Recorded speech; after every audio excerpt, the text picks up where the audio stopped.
I left pre-Katrina 8 months pregnant without any hands, any support, any network.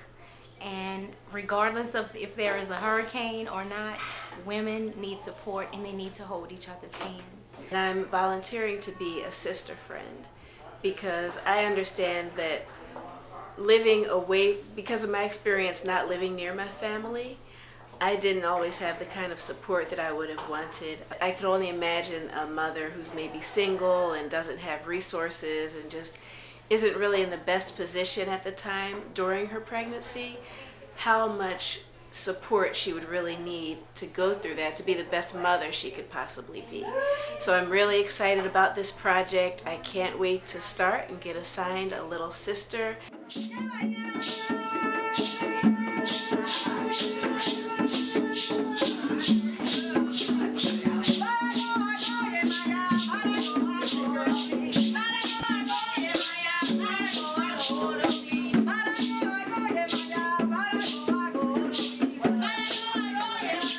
Today is June 11th, 2010. We are in New Orleans, Louisiana, and we are getting ready to cut the ribbon and enter our new New Orleans, Mississippi Delta Birthing Project office. Yes! Woo! Ashe!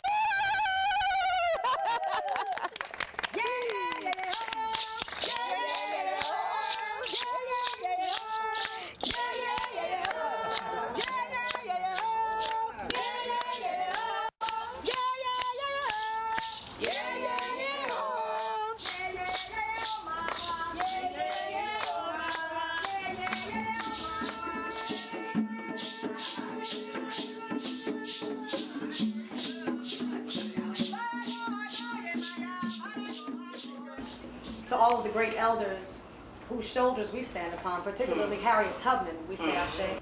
And we already know that prosperity, joy, and abundance live here. We already know the Holy Spirit is here. We already know that the babies that will help to build this in the Spirit are here. So we ask for that circle of light to be around us, and we thank all of you for coming out. We bless all of your ancestors. We say Ashe. Ashe. And to the Kellogg Foundation and all the people that have sponsored us, and Dr. Miracles and everybody else, we give thanks and we ask that their business grows in spirit and in truth. I would like to add one more, and that's to our sister friend Nilka. Nika, one of our New York sister friends, who actually was one of our little sisters that grew to be one of our program coordinators, who went to be with the angels last week and help us from there. She's now an ancestor, and we say Ashe. We want to acknowledge our elders who are here and ask if you would give us permission to continue on with these events we've planned. This is Miss Joyce Mason. I would just say Miss Joyce is the clinic manager for the Birthing Project Clinic in Sacramento, where people come from all over the world to see it, because it's the only clinic in the United States that was conceived and run by grassroots women of color to give health care to themselves. That's Miss Joyce Mason. We would just like to welcome you and thank you for giving us your time. Welcome. Because the Birthing Project National, we don't own the local projects. All we do is help women do what they already want to do, women and men, and you all already had that energy here. It was ripe. You know, so all you needed was some support, and everything that you all see in here is what the people who want it made happen. From the furniture to the plants to the food to the whatever. So Brian, I just want to say thank you for being here and doing what you do. You know, it hasn't been just a corporate relationship or a donation. I think it's fair to say the New York Birthing Project happened way back from employees of a company I owned back in the day called African Pride.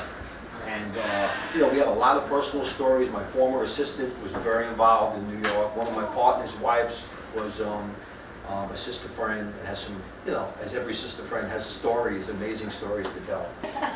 About giving life, about supporting women all over the world, but a group of women here in New Orleans, we know that we have a large responsibility, and we're dedicated to the work that we are called to do.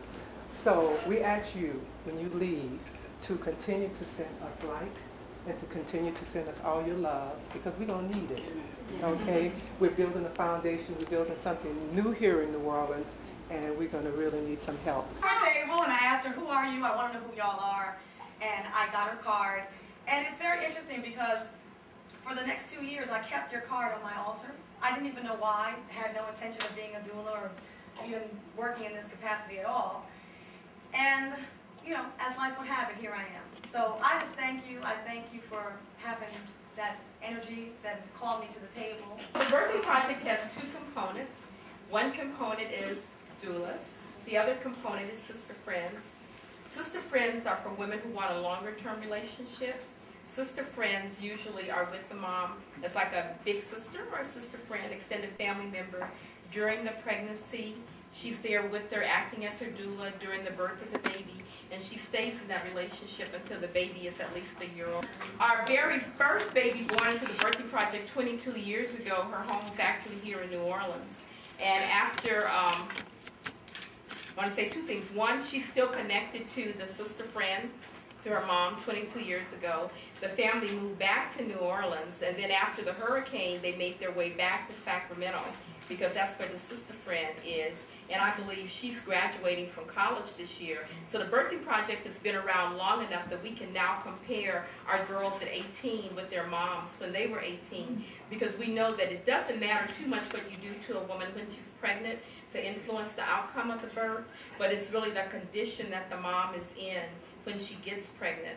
And so what the Birthing Project does is it gives us an opportunity to make a relationship with babies as close to the beginning of life as possible.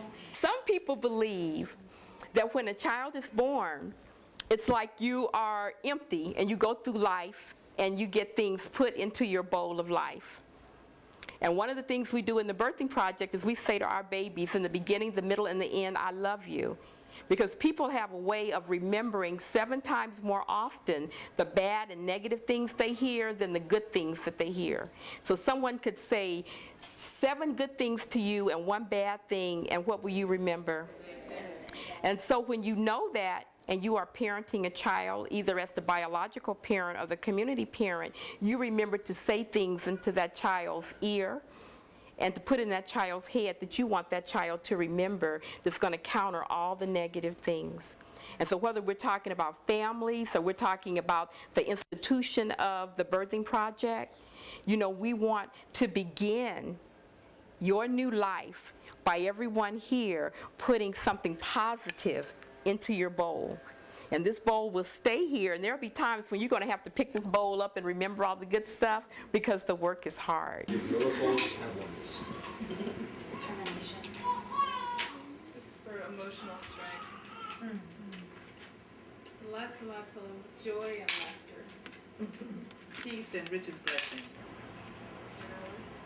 Thank you. We lift this up to the heavens, that God will bless this work and continue to give us what we need to see it through.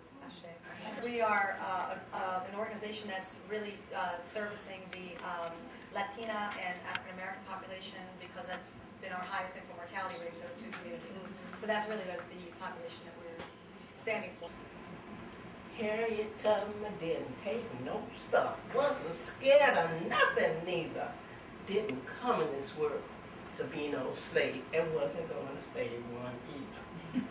Farewell, she said to her friends one night. She was mighty sad to leave them. Harriet Tubman didn't take no stuff, wasn't scared of nothing neither. She didn't come in this world to be no slaves, and didn't stay. One, come on, and didn't stay. One, and didn't stay. One either. Women need support. So in New Orleans is a city that has gone through some turbulent times, which means that some of the support systems are not there anymore. So that's why it's so important having a project like this here in New Orleans, just to support the women that may be on their own or may have lost some of their other support systems.